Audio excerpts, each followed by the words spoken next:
Once I was in medical school, I was drawn to surgery in general, to orthopedic surgery in particular. I felt like we had a chance to get patients back to doing the things they love and moving in the way that they wanted to, and resuming their normal life.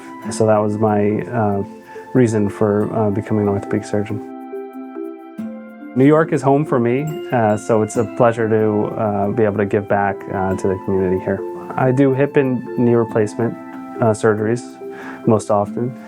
I specialize particularly in anterior approach total hip arthroplasty, as well as minimally invasive robotic-assisted total knee replacement. So I'm passionate about using minimally invasive approaches to get patients back to their normal lifestyle as fast as possible. So that kind of lends itself to our research, which has been studying post-operative outcomes and ways to enhance post-operative recovery.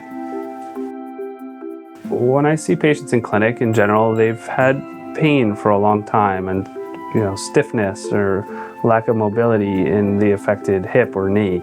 A lot of times they've either tried other treatments or I try everything with them, whether that be therapy, exercise at home, injections, medications. If those things don't work, then that's when we start to consider joint replacement as an option. And a lot of times I ask patients to make the decision on their own, and after educating them about what the surgical process looks like and what the recovery process looks like, the risks involved with surgery, but also the benefits that they may gain following the operation.